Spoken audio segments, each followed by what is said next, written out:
नमस्कार दोस्तों, welcome in my YouTube channel. I am doctor Rajkumar Nagar. आज हम नोसोर्स ग्रुप की एक और मेडिसिन जो बहुत ही पॉलीक्रेस्ट है, बहुत फ्रिक्वेंटली यूज्ड होती है, उसको हम पढ़ने जा रहे हैं। उसके क्लिनिकल सिम्टम्स क्या होते हैं, डिफरेंशिएटिंग पॉइंट क्या है और किस तरीके से हम इसको दूसरे सिम्टम्स या दूसरी दवाइयों से डिफरेंशिएट करते वो हम देखेंगे। तो चलिए शुरू करते हैं। नोसोर्स बैडोरिनम कॉमन नेम गोनोरियल वायरस से बनती है। नोसोर्स फैमिली और थर्मल रिलेशन हॉट है इसका। अगर हम कॉन्स्टिट्यूशन की बात करें मेडोराइनम के, तो लिखा हुआ है for the constitutional effect of maltreated and suppressed gonorrhoea when the best selected remedies fail to relieve और परमानेंटली इम्प्रूव। देखिए, जो बहुत इंपॉर्टेंट चीज है यहाँ पे वो है constitutional effect of maltreated gonorrhoea. क्योंकि अब गोनोरिया बहुत फ्रिक्वेंट नहीं होता, बैक्टीरियल इन्फेक्शन नाइजीरिया गोनोरी की वजह से होता है, तो ये कुछ कॉम्प्लिकेशन प्रोड्यूस करता था अगर अनट्रीटेड हो या माल ट्रीटेड हो तो। जैसे फीमेल में इनफर्टिलिटी, मेल में इम्पोटेंसी, सल्फिंजाइटिस, ये सब कुछ करवाता था ये फीमेल में। और अगर हम यहाँ पे देखें तो इसमें लिखा हुआ है effects of maltreated and suppressed gonorrhea when best selected remedies fail to relieve or permanently improve। अगर यहीं पे हम सप्रेस्ड गोनोरिया के लिए एग्नस कास्टस को कंपेयर करेंगे तो एग्नस कास्टस में लिखा हुआ है कि impotency due to the suppressed gonorrhoea, तो वहां पे स्पेसिफिकली इम्पोर्टेंसी मेंशन है। अगर हम बात करें यहाँ पे थूजा को लेके, तो थूजा में आर्टिकुलर रूमेटिज्म लिखा हुआ है। मालट्रीटेड एंड सप्रेस्ड गोनोरिया को लेकर और इम्पोर्टेंसी भी थूजा में ही होती है। मेरी थूजा वाली मेडिसिन में मैं डिस्कशन कर चुका हूँ, बट फिर भी मैं आपको यहाँ पे बताना चाहूंगा। Elements from bad effect of vaccination and from suppressed और मालट्रीटेड गोनोरिया, ये थूजा में लिखा हुआ है इस तरीके से। अगर हम इसके फिजिकल जनरल में और देखें आगे थूजा को लेके, तो थूजा में इन्होंने स्पेसिफिकली लिखा हुआ है suppressed gonorrhoea causing articular rheumatism, prostatitis in male, psychosis and impotency especially in the males, condylomata and many constitutional trouble हमको देखने को मिलती है थूजा में। यहाँ पे सप्रेस्ड गोनोरिया यहाँ पे स्पेसिफाई नहीं किया, बट वहां पे इम्पोर्टेंसी, आर्टिकुलर रूमेटिज्म और प्रोस्टेटाइटिस को लेके उन्होंने कहा है। ये क्योंकि हम एलन बेस्ड ही पढ़ रहे हैं तो एलन ने ऐसा लिखा हुआ है। अगर हम एग्नस की बात करें तो एग्नस बता चुका हूँ, इम्पोर्टेंसी कॉज करता है। मैंने एग्नस वाली मेडिकेशन जब वीडियो लेक्चर है उसमें मैंने पूरा अच्छे से बताया हुआ है। Impotency after frequent attack of gonorrhoea, ये एग्नस कास्टस में लिखा हुआ है।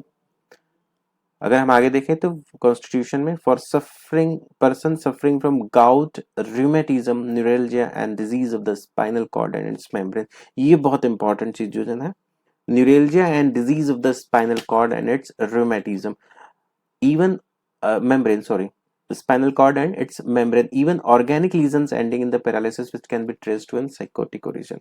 अब जो बहुत इंपॉर्टेंट चीज है, जैसा कि हम जानते हैं मेडोराइनम नोसोड्स है और इसमें रूमेटिक एंड गाउटी डायथिसिस है, बट अगर न्यूरेल्जिया है या disease of the spinal cord की कोई सी भी डिजीज है, its membrane, even organic lesion ending in the paralysis.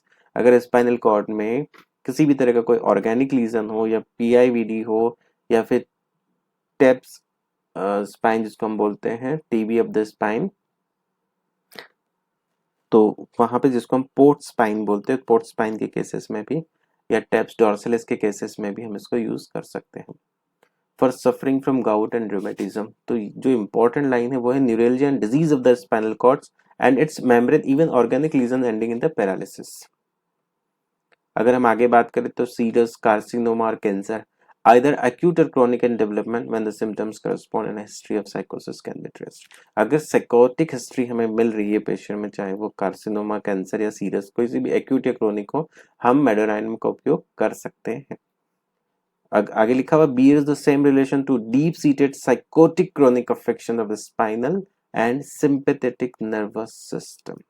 देखिए, जैसे हम स्पेस ऑक्यूपाइंग लीजन जिसको हम ट्यूमर बोलते, चाहे स्पाइनल कॉर्ड का हो, ब्रेन का हो या नर्वस सिस्टम में कहीं का भी हो, अगर साइकोटिक मैनिफेस्टेशन के साथ कोई सिम्टम्स दे रहा है तो हम मेडोराइनम का उपयोग करते हैं उसी तरीके से जिस तरीके से हम सोराइनम का उपयोग स्किन डिजीज में करते हैं।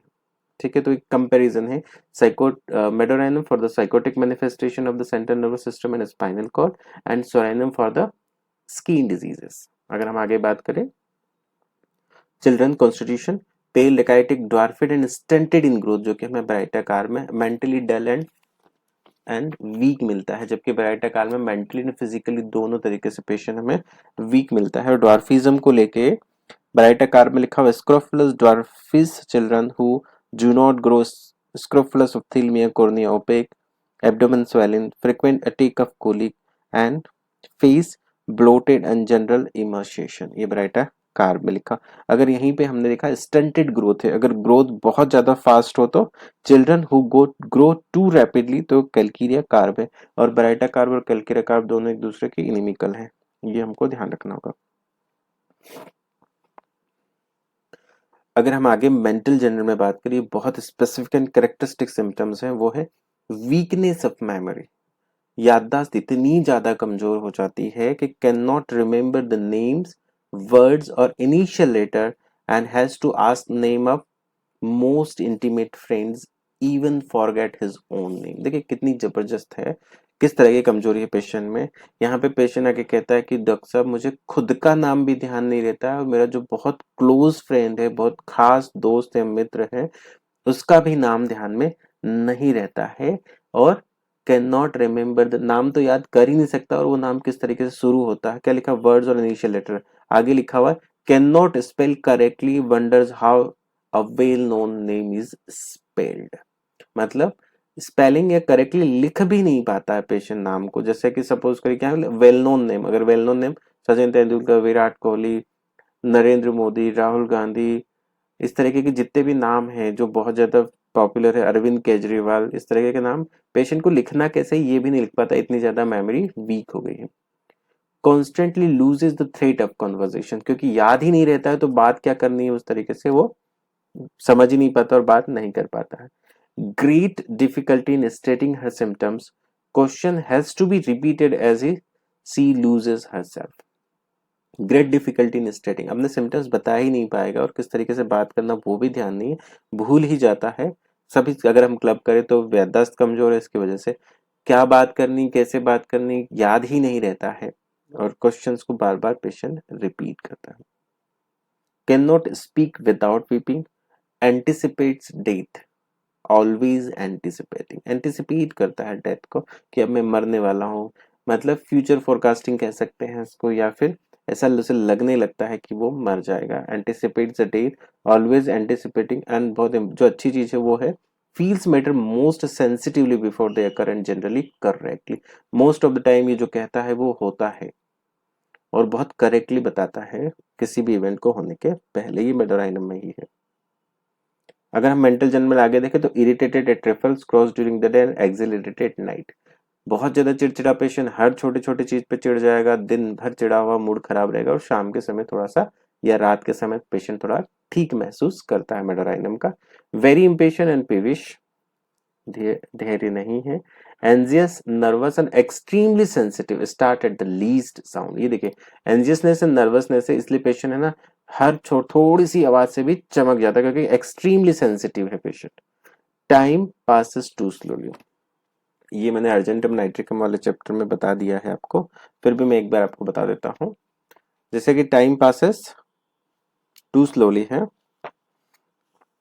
अगर हम यहाँ पे अर्जेंटम नाइट्रिकम की बात करें तो लिखा हुआ time passes slowly, impulse wants to do things in hurry, क्योंकि वहां पे समय धीरे धीरे पास हो रहा था, ऐसा लगता है काम जल्दी जल्दी करो अर्जेंटम में। Must work fast, is always hurried and anxious, irritable and nervous, यहाँ पे पेशेंट हरीडली काम करता है अर्जेंटम में, जबकि यहाँ पे ऐसा कुछ नहीं कहा है। आगे लिखा is in a great hurry when doing anything in such a hurry and she gets fatigue, यहाँ पे थकान हो जाती है, यहाँ पे थकान को लेकर कुछ ऐसा स्पेसिफिक मेंशन नहीं किया। अगर हम आगे कैनबिस देखें, time seems too long, a few second seems ages, इतना ज्यादा लंबा लगता है दिन कि सेकंड्स इनको एजेस मतलब सालों बीते, वर्षों लगते हैं। एल्यूमिना की बात करें तो time passes too slowly, an hour seems half a day, आधा घंटा ऐसा लगता है कि पूरा दिन बीत गया है या दिन बीत ही नहीं रहा है। अगर हम आगे कोक्यूलस की बात करें तो time passes too quickly, cocculus और cannabis. Cannabis indica time passes too slowly, cocculus indica time passes too quickly, argentum alumina cannabis indica medorrhinum time passes too slowly. और पेशेंट हरी में काम करता है और जल्दबाजी कर करके जल्दी काम कर करके थक जाता है मेडोराइनम में, और नहीं थकता, नर्वस एंजियस रहता है अर्जेंटम नाइट्रिकम में. कैनबिस में ऐसा कोई स्पेसिफिक मेंशन नहीं. Many symptoms are aggravation when thinking on them. Patient बोलता है कि जब महसूस करती हूँ, मुझे याद आती है तो मेरी बीमारी बढ़ जाती है. पेशेंट मुझे सिम्टम्स मुझे फील होते हैं. इसी को लेके many symptoms are aggravation of thinking of them, pain return as soon as he thinks about them, oxalic acids. यहाँ पे बहुत सारी तकलीफें सोचने से बढ़ती है. अगर सिर्फ दर्द ही बढ़े तो वो ऑक्जेलिक एसिड है. और अगर हम बात करें आगे कैलकिरिया फॉस की, तो कैलकिरिया फॉस में लिखा हुआ feels complain more when thinking about them, और pains better while thinking of it. सोचने से दर्द अगर कम होता है तो वो कैम्फर एंड हेलिबोरस है. फिजिकल जनरल की अगर हम बात करें तो great heat and soreness with enlargement of lymphatic glands all over the body. अब देखिए पूरे शरीर में लिम्फेटिक ग्लैंड्स बढ़ी हुई है. ये सीए की कंडीशन में होता है. Great heat and soreness with enlargement of lymphatic glands all over the body. ये साइकोटिक मैनिफेस्टेशन के साथ है. और पेशेंट ये लिम्फेडेनाइटिस के केसेस में भी हो सकता है, बट वहां पे लोकलाइज्ड होगा, यहाँ पे जनरलाइज्ड है, तो ये हमको समझने की आवश्यकता है. Consumptive languor, fatigue, great general depressions of the vitality. Consumptive languor मतलब जो बीमारी, कंजप्शन का मतलब या कंजप्टिव का मतलब होता है टीबी, उसके बाद आई हुई कमजोरी. और patient great general depression of vitality. Pain में आगे physical general pain, arthritic, rheumatic and sequel of suppressed gonorrhoea, जो कि हम आर्टिकुलर रूमेटिज्म के साथ देख चुके हैं कंपैरिजन थूजा का. Constricting seems to tighten the whole body and sore all over as a bruised. Definite clematis है बट मेंशन नहीं है. आगे हम देखें तो सब्जेक्टिव ट्रैम्बलिंग है. यहाँ पे पेशेंट को ऐसा लगता है कि वो हिल रहा है या फिर ट्रैम्बलिंग कर रही है बॉडी, बट ऑब्जेक्टिवली वो हमें नहीं समझ में आता है, तो हमें ध्यान देना होगा. Intense nervousness and profound exhaustion. आगे बहुत अच्छी चीज कोलैप्स को लेके लिखी, वो लिखा state of collapse wants to be fanned all the time. हर समय पंखा चाहिए क्योंकि पेशेंट फेंट हो गया है, कोलैप्स्ड है. फ्रेश एयर चाहिए, स्किन कोल्ड है, ये throws off the covering camphor and secale, and cold and bathed with cold perspiration, जो कि हम वायरेट्रम में भी देखने को मिलती है. अभी फैन को लेके क्या लिखा हुआ है, state of collapse wants to be fanned all the time medorrhinum. अगर हम बात करें कार्बोवेज की, तो carbo veg vital power nearly exhausted and desire to be constantly fanned चाहिए कार्बोवेज को. अगर हम स्किन को लेके देखें, skin cold at throws off the covering, तो लिखा हुआ है कैम्फर में surface cold to the touch yet can not be to be covered and throws off all covering.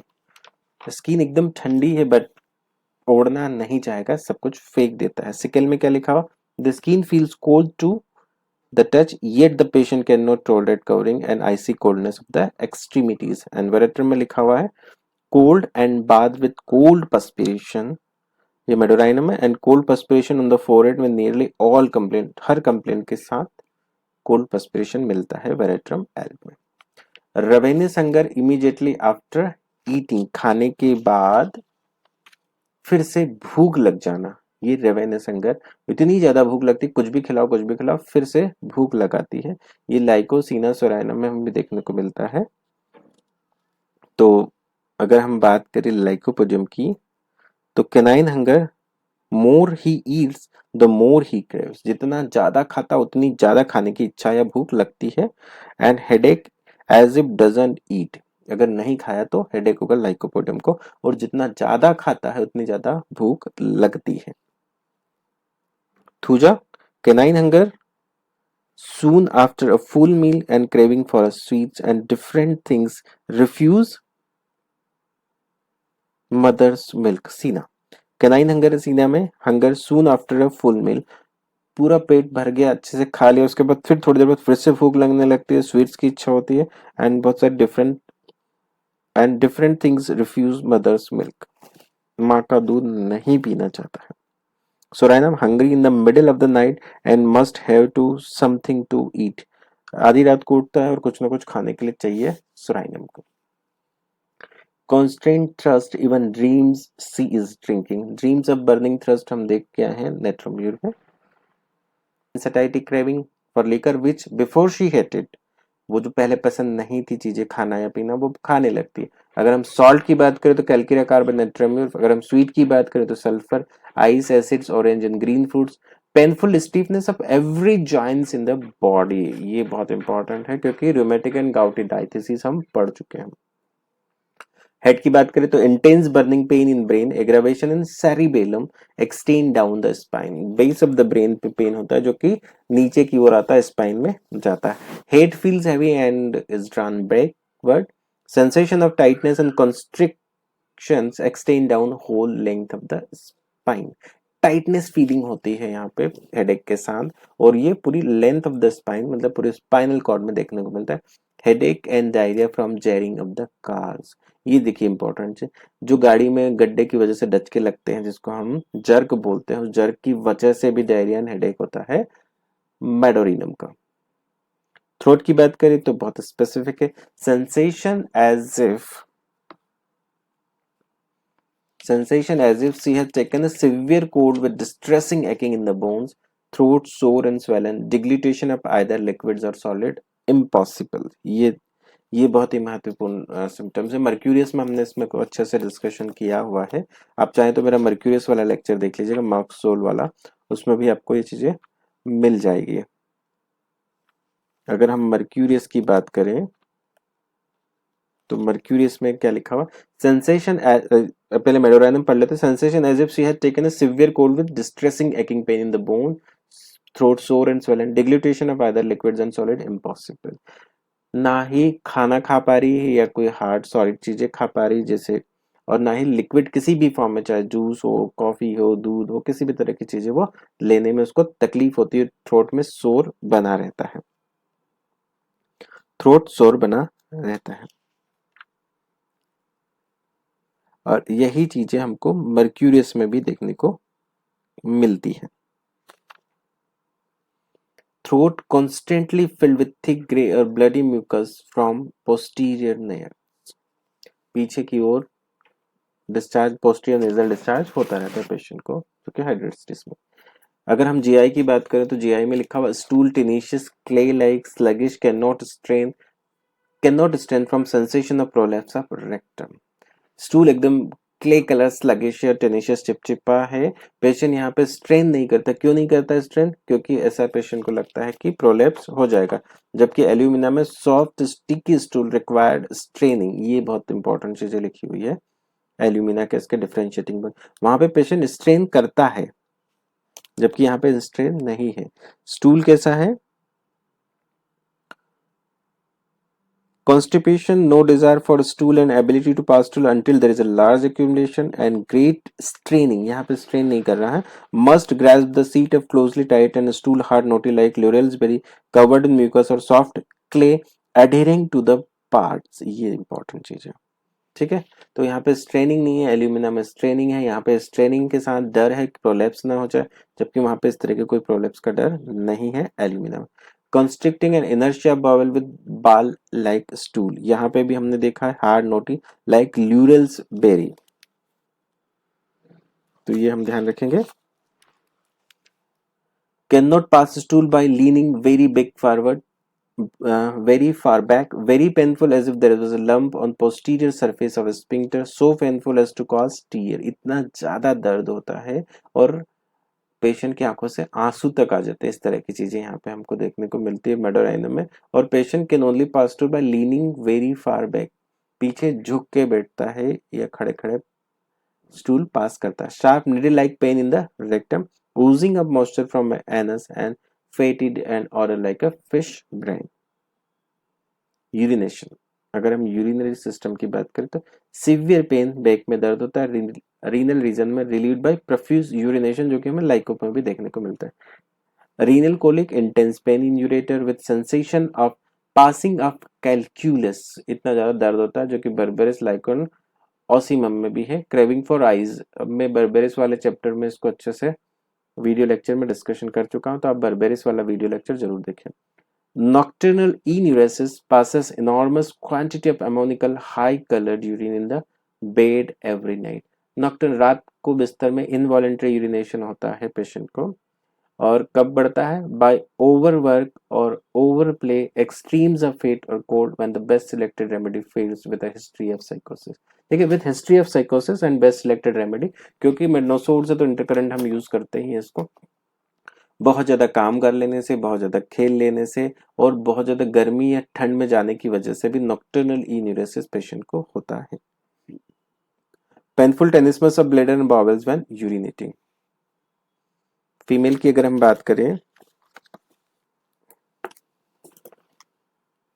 Female में लिखा हुआ for women with chronic ovaritis, salpingitis, pelvic cellulitis, fibroids, cyst and other morbid growth of the uterus and ovaries, especially the symptoms point to the malignancy with or without psychotic origin. अगर हमको cellulitis, सल्फिंजाइटिस, ओवेराइटिस, fibroids का case मिलते हैं और वहाँ पे psychotic history है या नहीं भी है, तो हम इसका यूज कर सकते हैं, या फिर पेशेंट ऐसा लग रहा है कि ये मैलिग्नेंट हो सकता है, उसमें भी हम मेडोरानम का उपयोग कर सकते हैं। मेंसेस कैसी? Profuse, dark and clotted, stain difficult to wash off. अगर कपड़े पे कहीं दाग लग जाए तो उसको धोना थोड़ा सा मुश्किल होता है या उसे धो नहीं सकते हैं। इसी को लेके मेकार में लिखा हुआ है comparison, acrid dark pitch like and difficult to wash off. Metrorrhagia है क्लाइमेट्रिक, पीरियड्स बंद होने वाले। Profuse for weeks, flow dark, clotted, offensive, incursion, metrorrhagia on moving with malignant disease of the uterus. ये बहुत इंपॉर्टेंट चीज है, आपको ध्यान रखना है कि मेट्रोरेजिया जो फाइब्रोइड वाला कॉज है उसकी वजह से तो है ही है, स्लाइट मूवमेंट से भी होता है, या फिर अगर कोई यूटेराइन मैलिग्नेंसी हो उस केस में भी मेट्रोरेजिया होता है, तो भी मेडोराइनम का उपयोग किया जा सकता है। फीमेल में intense menstrual colic with drawing up of the knee and terrible bearing down, labour like pain, must press feet against support as in labour. ये वही डिस्मेनोरिया वाली कंडीशन है, और यहाँ पे पेशेंट नी को प्रेस करता है, drawing up of the knee and terrible bearing down, labour like pain. Intense pruritus, pruritus labia and vagina. Aggravation by thinking of it. Breast and nipple sore and sensitive to touch. ये हम देखे thinking से हम बहुत सारी complain aggravate होती है, आगे पढ़ के आ चुके हैं। Breast cold is ice to touch specially the nipples and rest of the body, arms during menses. During menses हो सकता है फीमेल आपको कंप्लेन करे या फीमेल आपको बताए कि मेरे जो ब्रेस्ट के निपल्स हैं वो बहुत ठंडी रहती है, पूरा शरीर नॉर्मल रहता है पीरियड्स के दौरान। अगर हम रेस्पिरेटरी सिस्टम की बात करें तो रेस्पिरेटरी सिस्टम में asthma, choking caused by weakness और स्पाज्म ऑफ ग्लोटिस। ऐसा पेशेंट को लगता है कि जो गला एकदम चोक हो गया है और लैरिंग्स एकदम से बंद हो गया जिससे कि एयर नहीं जा रही है, and only relieved by lying on face and protruding the tongue. मुंह के बल लेट जाएगा और प्रोट्रूडिंग द टंग करेगा, टंग को बाहर करेगा, जीभ को बाहर करके, जैसे कि कुत्ते को अगर आपने देखा हुआ जीभ बाहर करके लटका के जो हाँफते हैं, उस तरीके की कंडीशन यहाँ पे देखने को मिलती है। जस्ट समझने के लिए, वैसा नहीं है। Soreness of larynx is if ulcerated dyspnoea and sense of constriction can inhale with ease but no power to exhale. Usually क्या होता है, पेशेंट सांस ले पाता है, यहाँ पे पेशेंट को कॉन्स्ट्रिक्शन, ब्रोंकियो कॉन्स्ट्रिक्शन, इसलिए सांस अंदर जा ही नहीं रही है, but no power to exhale, can inhale with ease. Normally ऐसा होता है कि ब्रोंकियो कॉन्स्ट्रिक्शन की वजह से सांस खींच के लेनी पड़ती है, बट यहाँ पे सांस आराम से जा रही है, बट पेशेंट एक्सेल नहीं कर पा रहा है, मतलब निकाल नहीं पा रहा है। यहीं पे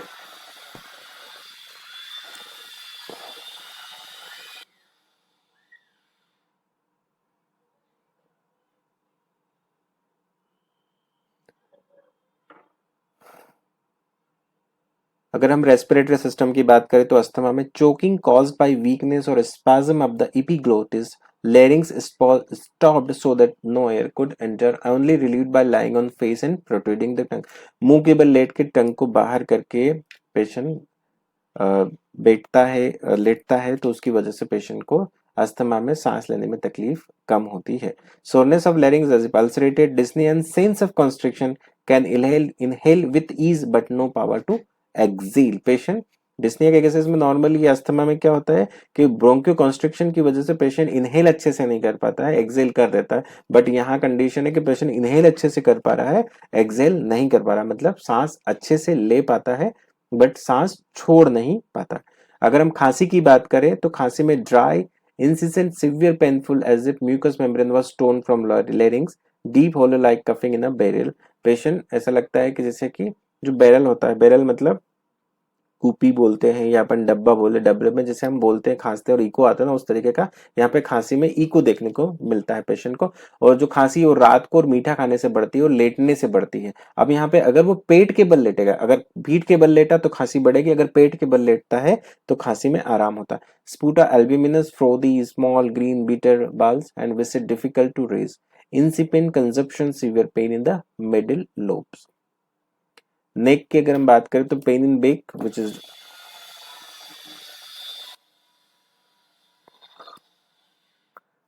अगर हम नेक एंड बैक की बात करें तो pain in back between scapula whole length of the spine sore to touch, intense burning heat beginning in nape of neck and extending down the spine with contractive stiffness relieved by stretching। lumbar vertebra painful and sensitive to touch, देख क्या है, pain in sacrum coccyx and back of hips running around and down the limbs। तो देखिए यहाँ पे spinal cord and vertebral column दोनों involve हैं, तो यहाँ पे सर्वाइकल स्पॉन्डिलाइटिस का केसेस हो या फिर लंबर स्पॉन्डिलाइटिस या फिर पीआईवीडी या रेडिकुलोपैथी या फिर एंकाइलोजिंग स्पॉन्डिलाइटिस, हम मेडोराइनम का इंटरकरेंट उपयोग कर सकते हैं। रूमेटिज्म, अगर हम रूमेटिज्म की बात करें तो at the top of the shoulder दोनों में pain extend to the fingers.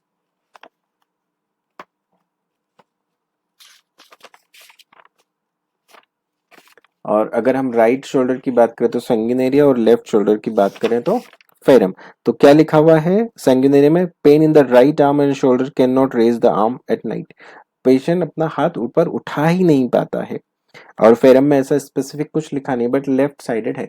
Pen in legs from hips to knee only when walking, heaviness of legs feels like lead walking very difficult, legs are so heavy legs give away, पैर भारी पर हो रहे हैं, भारीपन आ रहा है पैर में, या कमजोरी वेरीनेस भी लिखी हुई है यहाँ पे आगे।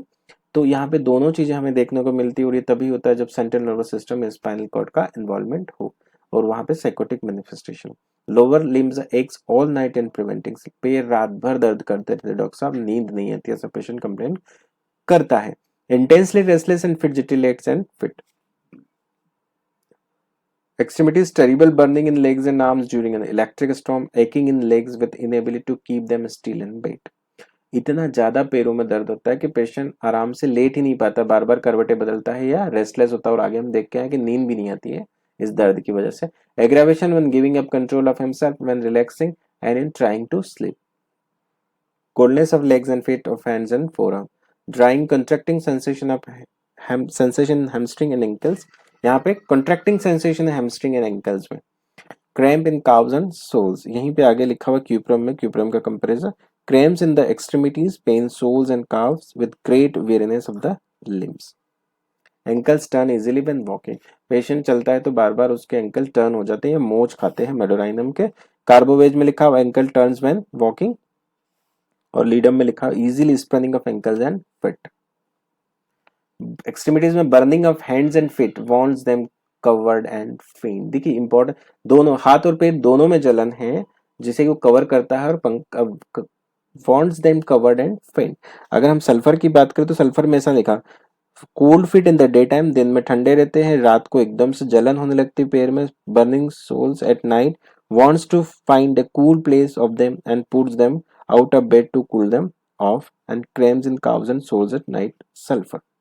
तो सल्फर में, सल्फर के जो पैर है दिन में ठंडे रहेंगे और रात में एकदम से उसमें जलन होने लगती है और पेशेंट को पंखा या ठंडी जगह की प्लेस या ठंडी जगह पे बार बार पैर रखता रहता है, करवटें बदलता रहता है।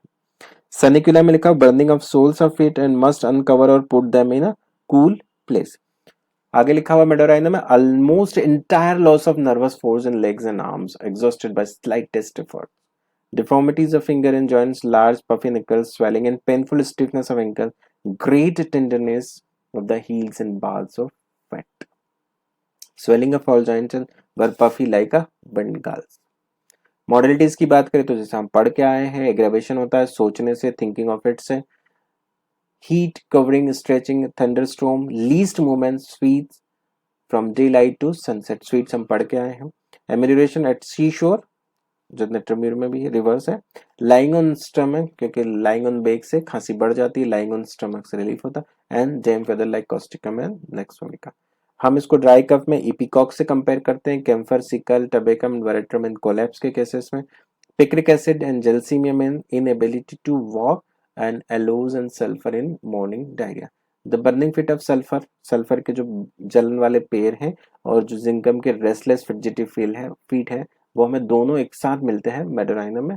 और डोजेज में हम इसको वेरी हाई पोटेंसी में यूज करते हैं, मतलब 1 ml 10 ml 50 ml का भी उपयोग हम कर सकते हैं, बट बहुत ज्यादा फ्रिक्वेंटली रिपीट नहीं करना। ये नोसोर्ट्स का कॉमन रूल होता है कि उसे लो पोटेंसी में यूज नहीं किया जाता है। और मेडोराइनम एक नोसोर्ट्स है, तो कोशिश यही करिए कि इसे थोड़ा सा हाई पोटेंसी में इनफ्रिक्वेंट डोजेज में आप यूज करें। So friend, this is all about the Medorrhinum. ये मेडोराइनम थी नोसोर्ट्स। ये आपको कैसी लगी प्लीज मुझे कमेंट बॉक्स में बताइए। और अगर अभी तक आपने मेरा चैनल सब्सक्राइब नहीं किया तो please like share and subscribe my channel. Thank you very much.